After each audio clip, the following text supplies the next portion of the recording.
This week's episode of The Candy Kingdom does discuss some pretty complex issues such as pedophilia and minors in kink. Now, if you are triggered by these subjects or you're practicing age regression, we encourage you to tune in at a later date when it is safe for you to engage with these topics.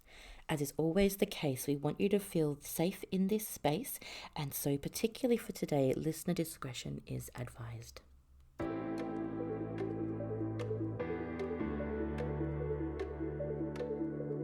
Welcome back to the Candy Kingdom with Lace and Misty.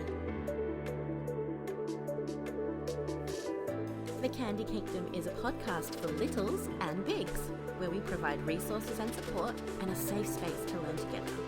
So sit back, grab your sippy, stuffy and passy, and let's play.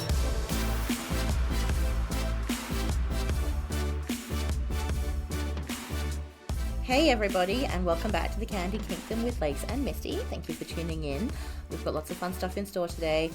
Misty's going to go on a rant about minors in kink. I'm going to join her, and we're going to just have a good old laugh about things with a really serious undertone. Yes. So before we get into that, Misty, what is in the news this week? Thank you for asking. You may have noticed that we don't have Patreon anymore. We decided to take that down and set up a Ko-fi or Coffee or Ko-fi. I don't know how the cool kids pronounce it. I think it might be Ko-fi. I just feel like coffee makes sense because it's like buy me a coffee, but whatever. Oh, I like that. That's cool. Okay. I think that might be it. I don't know. I've never heard anyone else say it out loud. So, So we decided to do that instead because with the Patreon, we really weren't putting enough content out there to justify having people pay extra for it. Like essentially any content as well. So yes. So it would just, with the Ko-fi, coffee, whatever, it allows you to give however much you can. And we will still be doing some things like writing, thank you notes for people who do decide to donate, which we would be very grateful for because we've just spent half an hour trying to set this up because oh golly, Lace's computer is having a senior day again. Look, it's trying its best, but I appreciate it, but also it just needs to stop. Yes, and go. Stop and go. Don't say that. It's gonna be like, oh, you want me to stop? Okay, for sure. I'll cry. And then also, I forgot to mention, but I don't know how I forgot to mention, but Daddy got me a collar. What? Yeah. You didn't even tell me this. Babe, I totally did, and I sent you a picture of it, but I forgot to mention it on here. Oh, okay. Do you remember the pink thing? No. Okay, well, I'll put up a picture of it, but he was like, we need to get you one for when we play, and it's so cute. It's pink, and it's got a little bow and a little bell on it. And it's perfect. So that was really exciting. Is and it like paid for it? Is it like coloring in terms of like coloring? Not anything crazy. It's just like a play collar for us. Okay. We have also spoken about a potential collar in the future, but he did call me his girlfriend, which is super cute. Oh, cute. Shout out to Misty's daddy. You're so cute. He also listens to this very avidly, so like I'll mention something and he'll just be like, oh yeah, you said that on the podcast, and I'm like, Daddy, you're so cute. That's so lovely. Thanks for listening, so Mr. Misty. Yes. So that's all I've got. What's in the news for you? Well, I had my first flogging a few weeks ago. That was fun. Oh, yes. Yeah. Did you post that on Insta? Maybe. Your booty, your cute tush. You told me to. You were like, do it. And I was like, you cool. better post that booty. Yeah, and then I was like, I'll totally do it. And I totally don't think I did. You did not do it. You sent your other booty one, which was also very cute. Yeah, but I didn't think it was appropriate. Like, it's proper, like, it's bruising. And you know what I was going to do? I was going to do like what I've seen some people do, which is they post like a little picture as the first picture, and it's like, this is, blah, blah, blah. And then you scroll. And then you have to scroll across. So I might do that. But yeah, it was a good idea. It was the Do not deprive us of the booty. Hey guys, bruises. But yeah, no, it was really cool. It was with a beautiful femdom in this community, and it was the best, and it was amazing. Like, I actually experienced like when you're tying, like when you're doing shibari, because that's like one of the big things that I do. It's like you still get all the endorphin response and stuff of play, but for me it's a different headspace. It's much more like sort of like a marathon of headspace, whereas what I found with the flogging is it was like a sprint, like, you know, it was like huge, like nothing hurt after. I went in with a sore shoulder and I was like, you fixed my shoulder, it was like a massage. And my pain response was giggling, which everyone thought was really adorable. And it was at a females, well, it was at a females only party too, which was super cool. Yeah, it was so relaxing. It was truly the loveliest thing. And then afterwards I was like, I feel amazing, my shoulder feels great, I feel no pain anywhere. And I thought it was just like I'd had a sick massage, but it was the endorphins. But then my body metabolized it like really quickly, and within like 2 hours I was like, I'm really anxious, what's going on? So yeah, it was a complicated night, but I had the best time ever, and she was so lovely and so talented and so like just amazing to watch and to play with. So yeah, that was cool. Also, I made a new collar, which I posted a picture of on Instagram. Yes, I really like it. It was very cute. Maybe I'll post a picture of my collar that I sent to Daddy yesterday, that I was in my cute little onesie, and I just felt like sending him something to be like, I'm yours and you're taking good care of me. Sorry, I'm just making all these horrific noises over here, but it's I'm like super sappy. That's so but it's lovely. fine. It's cool. It's chill. I'm really pleased. Oh, I forgot to mention, following up from last episode, which was munches. I went to a couple of munches back to back. Yeah. And they both had pros and cons. So I went to the ABDL munch at Little Down Under. It was super fun. I actually wasn't anxious for once. Like, I actually didn't have my phone out. And I always have my phone in my hand, even if I'm not looking at it. I fiddle with it a lot, just like when I'm anxious. It's like my little security blanket. So that was really good. The only thing that I felt like was that the host could have been a little bit more welcoming to people. There was a lot of people who already knew each other. So then I just noticed a couple of people who were kind of hanging out on the fringes, not really sure, you know, what to do or say. So I kind of made it a point to go up to them and start chatting with them, because I would feel uncomfortable if that was me. And I'm so like, oh, this is my first time. What do I do? That's so nice of you. Well done. Oh, yeah. Well, I just would want someone to do it for me, and people have done it for me in the past. So you've got to pass it on. So that was my only kind of issue with that. But I definitely want to go in the future. Now, is this the one that you mentioned about the collar? So that was a private one. It was in their warehouse. It was only ABDL kinky people. Okay. So that was fine. Then, on Saturday morning, I went to my local munch. So this was a different one altogether. Yeah, this is a different one altogether. So this was in my town. So the other one was 2 hours away. No big deal. And I knew it was private. So this one was in my town, in a vanilla pub setting. And I show up, and there's a girl sitting there with an obvious collar. Like, it was white leather type material, and it was so wide that it honestly looked like a posture collar. And it had So just in case people don't know, a posture collar is the collars that are very, very thick, and they're wide. And they're kind of for... Have you like it kind of puts me in mind of the tribal women who wear those like lots and lots and lots and lots of bangles, rings, around their necks, like necklaces, to kind of make the neck longer and straighter, and it's supposed to be like sleek and kind of good, elegant. Sense. Yeah, exactly. Except for not at a pub with vanilla people. Ugh. Yes, but it wasn't exactly one. It just looked like it wasn't anything discreet. Like, this is not a discreet collar. Excuse my language. And it had a massive O-ring. And I was like, if you've seen even a little bit of 50 Shades, you know exactly what that is. Yeah. And we're in a family pub in a place where I checked the event settings, and it was meant to be the dress code was casual. Now, I've already ranted about this on Twitter. You follow me on Twitter because I was so angry. And also, it's worth mentioning that Misty has been in touch with the Munch coordinator and said, hey, So I reached out to them. I said, can I just double check the dress code? And then I just said, I noticed someone was wearing a collar. And, I, like, if my boss had walked in, or a coworker or friends, like, no one knows that I'm kinky, and it's dangerous, or it's risky for me because of my job. And the response he gave me was totally not okay, like, just inconsiderate, and brushed off my concerns. So he basically said, oh, well, I have to worry about my job too, and it's not my place to dictate how people dress or act. And I was like... It is, though.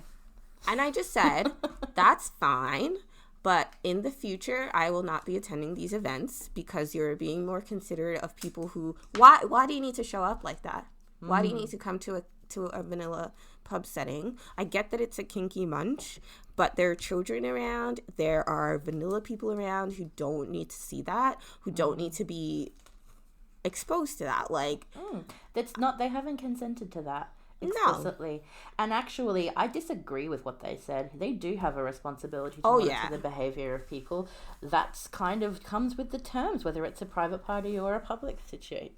So here's what they've told me by their response.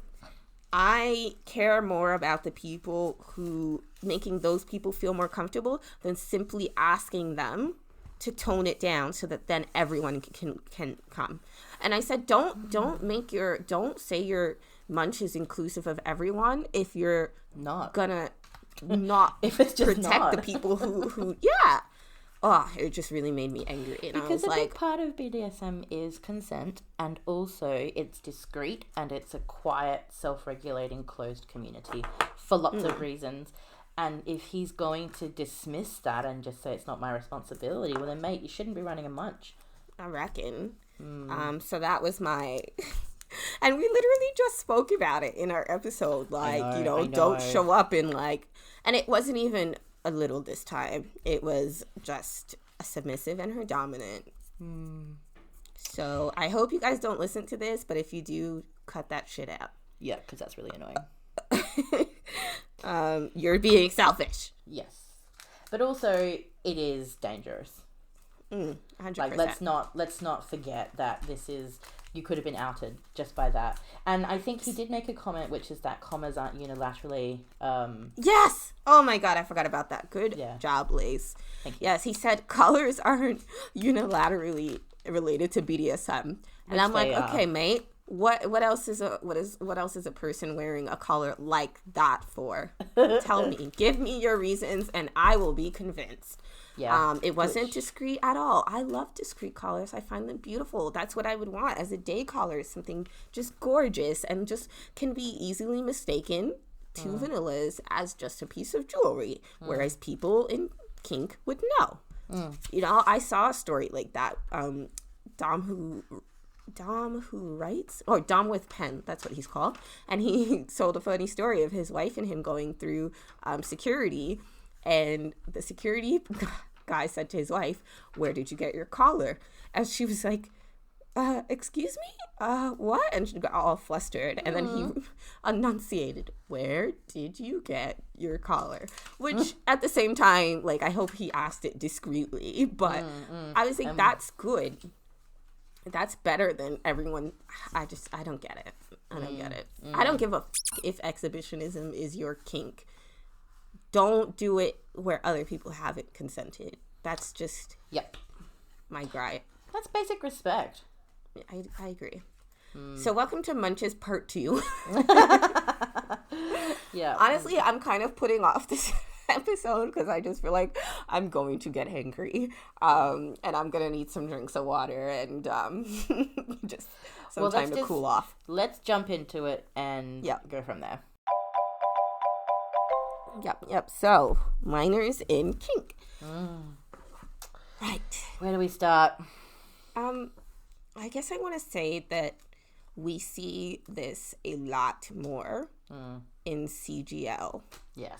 For a good reason. I can see why. Like, it's all cute and it's fun and it's about tapping into your inner child, and a lot of minors are actually children, so they don't need to tap into their inner child because their outer child is their inner child. But I'm just saying.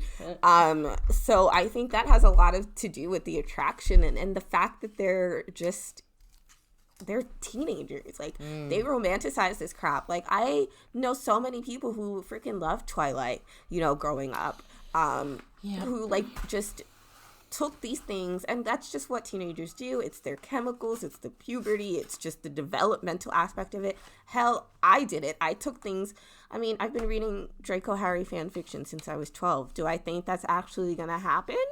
No, and it didn't happen. But it was just something that I identified with and took and ran with it. So I can see how it appeals. But minors, get out. The end. Roll credits. Thanks for listening. Yes. So we've got a bit of a breakdown to go into. So, Lace, what is a minor and what is an adult?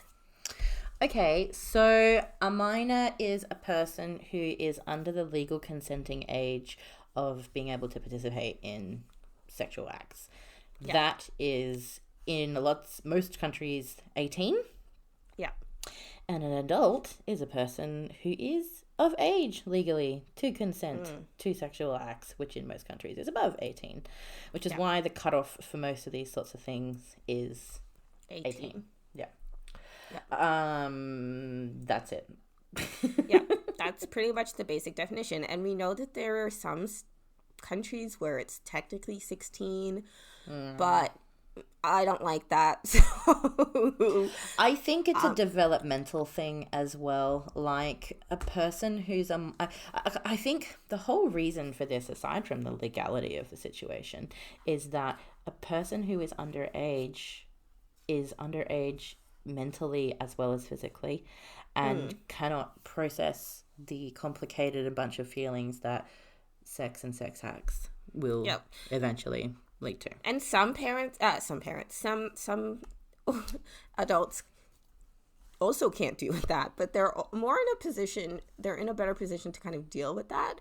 Whereas with a minor, they're starting out in the world, and I know that a lot of them kind of get upset because it's like, oh, the big kids club, and we're trying to keep them out, and we're just adults telling them, I remember what it was like to be a teenager. Like, I thought I knew everything. I thought I knew it was good for me, and everyone else was just trying to keep me from, having fun. Yeah, exactly. So I get that.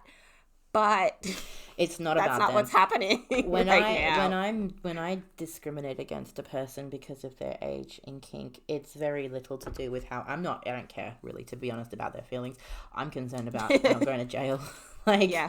This is your community that you purport to care about. Well, the people within your community, just for interacting with you, run the risk of being put in jail, and that's the bottom line.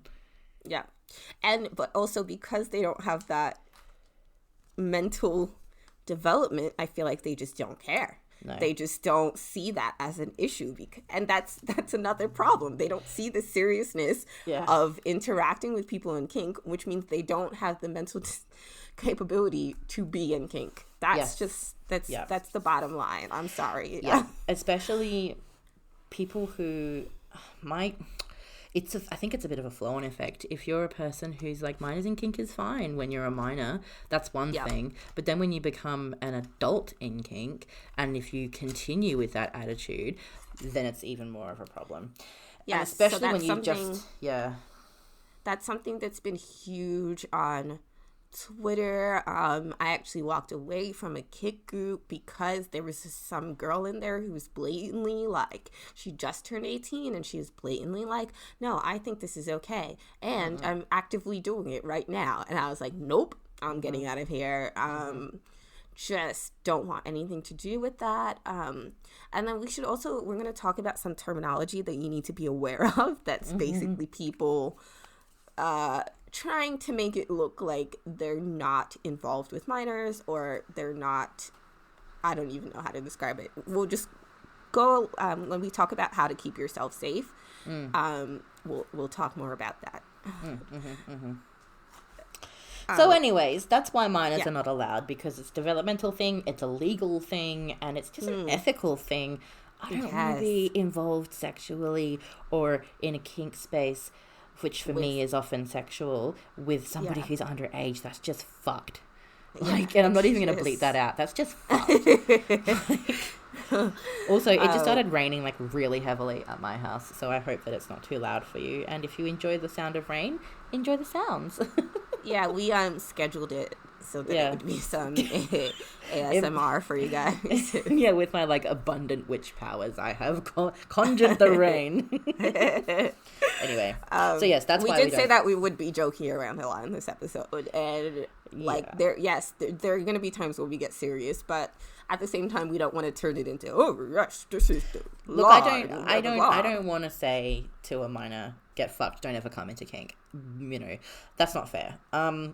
And I think that there is a really cool secondary option, which we'll talk about in a moment, which kind of, this is going to be a really unpopular opinion, but there is the non-sexualized dynamic of CGLRE, which is caregiver little situation for people who are using it as regression, and they use it as a way of healing trauma through the therapy of controlled regression, so you can basically relive your childhood in a positive way, or at least relive parts of that.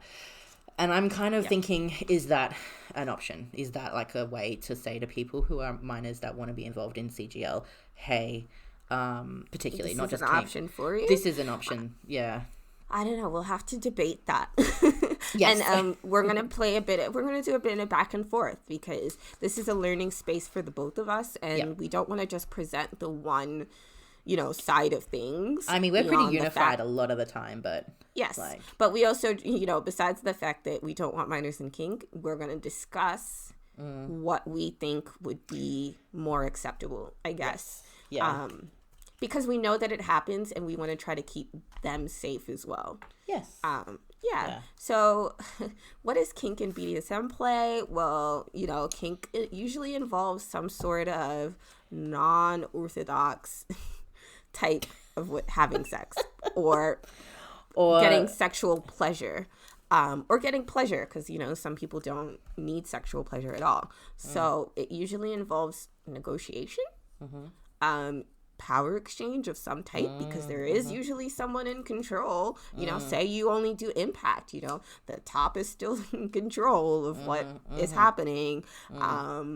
So yeah, that kind of play is in itself, it is an imbalanced relationship. And like, don't get all up in arms and think bottoms are unequal to tops. I just mean that the nature of the relationship means that someone pardon is as such that someone's in control and someone is submitting. Yes. And I don't really know that we need to talk about why that's iffy in my eyes. Consider submitting to a 16-year-old. Oh god, vomit. Oh my god, Lace, you just reminded me of that freaking Instagram post that I saw. Which one? Oh, where it was like, oh, yes, we're going to need to talk about the hashtags as well, because you want to be careful of certain hashtags, and you want to follow certain hashtags so that you don't get exposed to crap like I did, where it was like, this girl says she's in class waiting for the bus, and then gets phone call from daddy, and then she picks up, and then she's like, normal teenage voice, and says something, and then her daddy says something that, quote unquote, her daddy says something that is like domish, and then she's like, has to answer in normal teenage voice. And I was just like, I was just like, no, I need to unsee this. But yeah, just stuff like that. I'm like, what do you mean he's controlling? He can't even control his own bedtime. And he's gonna set yours? Mate, what are you doing? I can't deal with it. Anyway, that's No, just some of the I stuff. feel that. That's a really good point. Like, if he doesn't even control his own bedtime, he cannot control yours. You can't even, we say that about bad doms or doms that need more work. Like, if they can't lead by example, if they can't follow through on the stuff that they say, if they aren't in control of their own lives, and the same with submissives. If you're not in control of your own lives, you need to be able to have power to give up power. And what power do you have as a teenager? You've got a curfew, mate. What are you doing? Like, Sorry, Daddy's like, I can't come and play today because I'm grounded.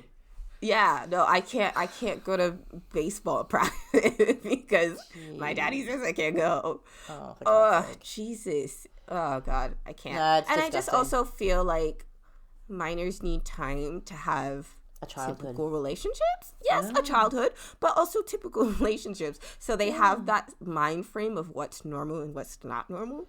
Like, they're adults. I don't like that. I don't like what's normal, what's not normal. I think I have a deeper appreciation for kink because I've been in vanilla relationships. That doesn't mean that kink isn't normal. It just means that it's... Right. Yeah. Use the wrong term, you're right. I guess what's mainstream and what's more... Yeah.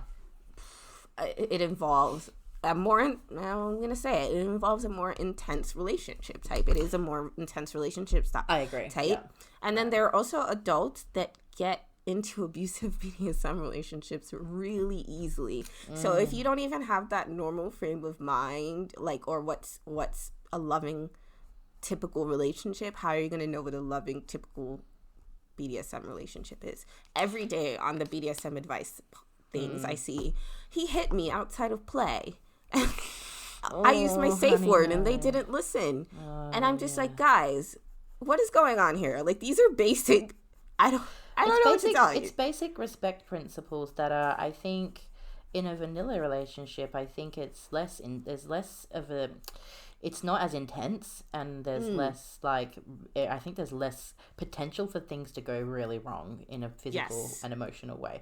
Not to say that there is no risk, because there's a risk with any type of relationship that you can get hurt. But in kink play, you know, there is a lot, especially if they isolate you and they its impact. And they tell you this is what is, you know, and they're uneducated too. Oh God, we haven't even scratched the surface, because then we're talking about two uneducated people the ring, and this person is a dom who's hitting your fucking kidneys.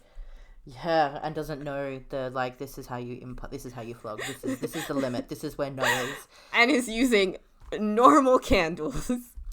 Oh, paraffin wax. Oh, no.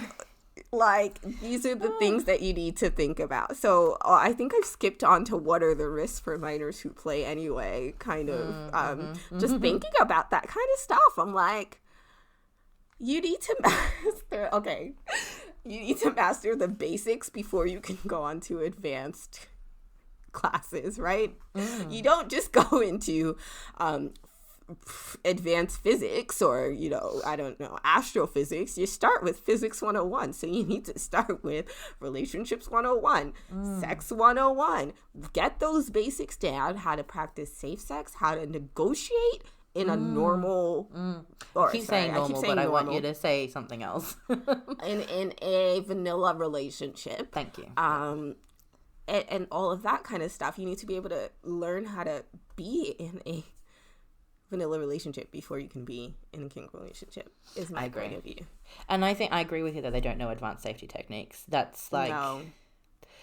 I just don't, like, even I don't know them, you know, and I'm an adult. Like, I don't know if that's necessarily a minor specific thing, but like the likelihood that a minor hasn't had a mentor to train them in how to flog is a lot higher than somebody who's an adult. You know, so.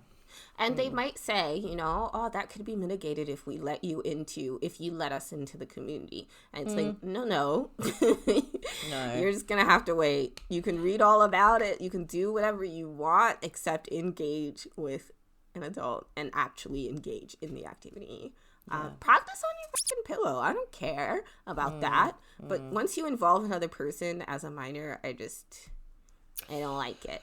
Yeah, I don't like it either, and it's not okay. Sorry. Yeah. Because it's illegal.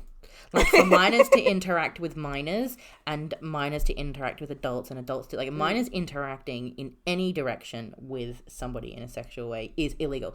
Like ethics aside, it's against the law. And yes, I can understand that. I suppose you cannot legally consent to impact play. I understand the ramifications of that. But I think that it's a little bit different because there's nothing in law that says you cannot tie a person up consensually with shibari. Do you know? Yeah. There is a law that says you can't flog someone. Most likely it comes under some type of assault thing. But it's in a court of law, it's flexible. There is no flexibility with minors in kink or minors in sexual acts. Like, that's it. It's just hard no. Some person I read in the news the other day, I say the other day, and I could mean like last week or 10 years ago. I'm so sorry, guys. That's just how my memory works. This 16-year-old got in trouble. Or I think he was 18, but he got in trouble for having nudes of himself as a 16-year-old on his phone. Like, that's how serious it is. It doesn't even matter if it's just a picture of you. Like, you could get in trouble. That's how seriously this is taken. Any type of explicit sexual images of a child under someone who's under 18 in the eyes of the law is enough to get you in serious trouble. There have been instances where an underage girl sent an underage boy nudes. He kept them. Then something happened where his phone was confiscated by the school or potentially by the police. It must have been the police because he was not charged, but like the equivalent. I don't know what the charge. Like what I'm getting at is it does happen that any type of nudes from a minor on your phone is classified as child pornography, and you are prosecuted. And as a minor yourself who sends them, you are also liable to be prosecuted for spreading it, for sharing it. Yes, that's right. So you need to be aware of that. So those are the risks. Those are some of the risks that you're messing with. There are also, I just feel like you run the risk of being traumatized. And I've seen this firsthand. I've seen people who said, I got engaged with BDSM and kink as a minor, and I have some trauma from that. And, they might still be in the kink scene, but there are also people who have left kink forever. And it's like, well, do you want to risk the chance of this being something that you think you enjoy, but then you engage in it too early, have a horrific experience and have to walk away from it forever? Or do you want to wait, get educated, and then see what happens? You know what I mean? It just lessens your chance of you having something terrible happen to you. And there are lots of people who, let's face it, are out there to do bad things. Look, there are some sick people who groom young people because of their innocence, because they don't know better, because they can be manipulated really easily, because they are innocent, and because these people who are grooming are sick, and this is their kink, or this is their... Not really a kink. This is their disgusting fetish. Yes. Oh, I don't even think it's a fetish. I don't even know what it is. Well, it is, but I mean... It's not a kink, but it is their sexual orientation, preference? I suppose. Yeah, and I hate saying it like that, but that is how it is legally looked at. So you have to be realistic about it. Okay, right. Yeah. So I guess that takes us. Yep. Sorry. Pardon? No. I was just gonna say, I guess that takes us to our next point, which is, what is pedophilia and why is it dangerous, and some of these terms. That you need to be aware of, which are basically ways that pedophiles are labeling themselves in order to avoid detection. I don't really know what the point of it is. I guess maybe they're trying to form communities without being harassed and told to kill themselves, which, I don't agree with telling anyone to kill themselves. I would like it if they would get help, and destigmatizing it a little bit would help with that. But that, from my point of view, that's to help victims or potential victims. I don't really care about how they feel. No offense. No, I agree, and I don't think that you need to be subtle about that. Yeah. So what Misty's talking about is this term of people called no maps. N-O, M for Mary, A for Apple, P for Peter, S for Sam. No maps. Yes. But then there is also just maps as well. Yep. And a map is a minor attracted person. Yes. And a no map is and this is disgusting, non-offending minor attracted person. Yeah. It is the PC terminology for talking about somebody with a diagnosed illness of being minor attracted or whatever. And it is... I kind of just can't believe that it even is a thing that exists. If you come across this, and you will see people, if you follow people on Tumblr or Instagram or whatever, they will put do not interact if map or no map or support minors and all of that kind of stuff. And so, you might want to start putting some of those tags on your things as well. And we will upload some to our blogspot.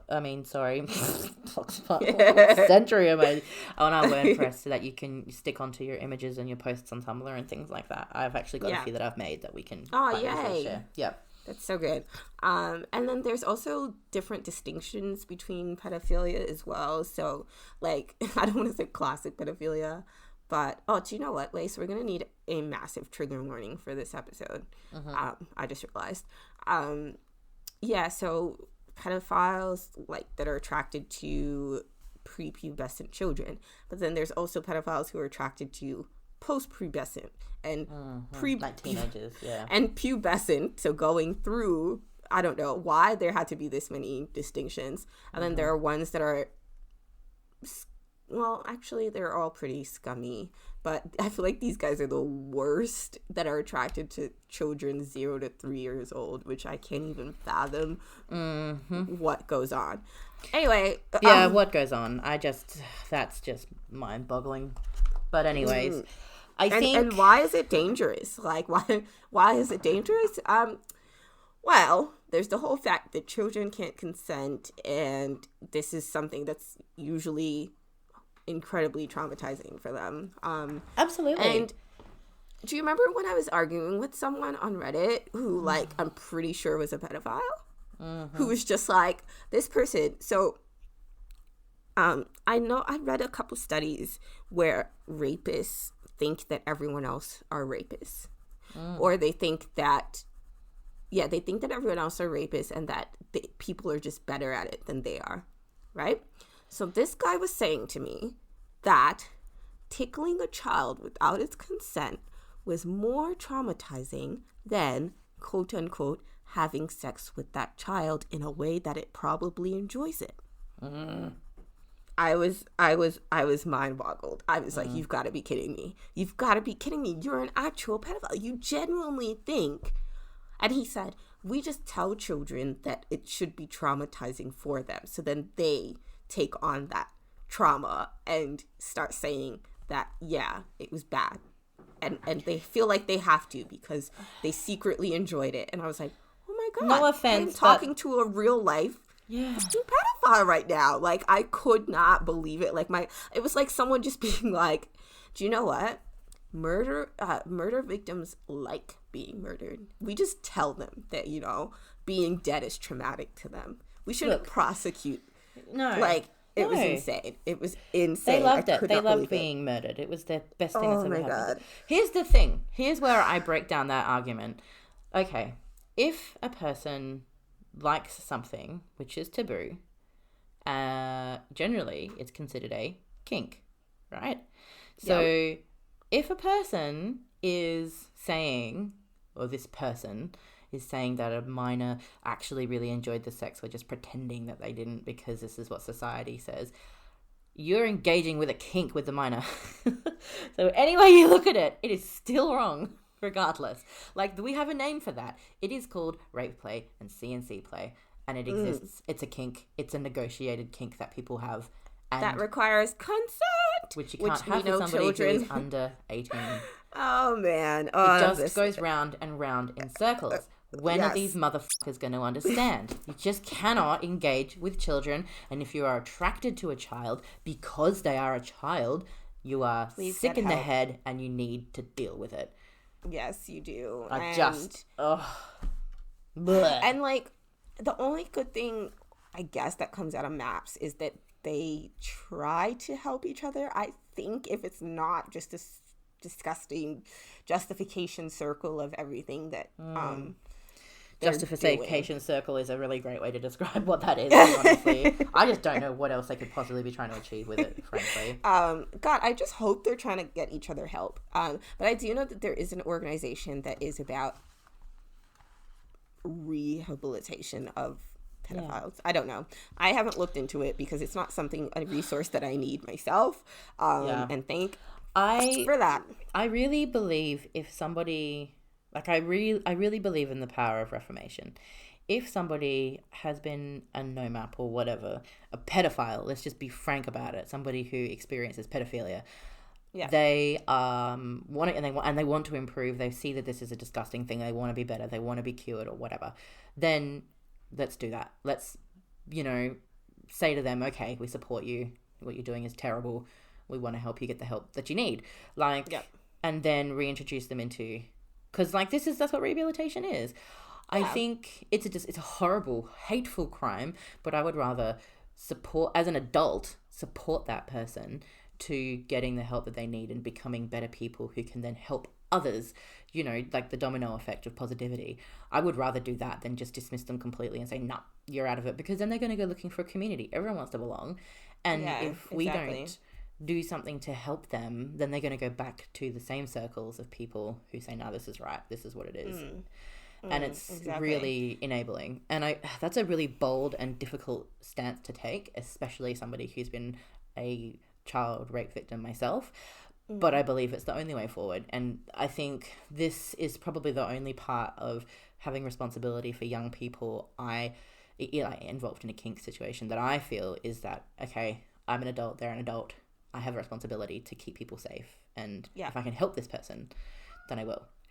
Yeah. But that being said, I'm not going to interact with them because it's such a massive trigger for me that I'm just like, nope, I want nothing to do with this. And look, that's a decision that I've made. That's keeping my mental health safe. Yeah. And you can, whatever you're capable of is fine. We're not advocating to go out there and find every pedophile and absolutely try not. To convert them. That would be exhausting and probably unrealistic. I'm not I'm not trying to save the whole world. I'm just saying if presented with a pedophile who says, hey, I don't want to be like this anymore, can you please help me? I would then be like, okay, what can we do? That's exactly all I'm saying.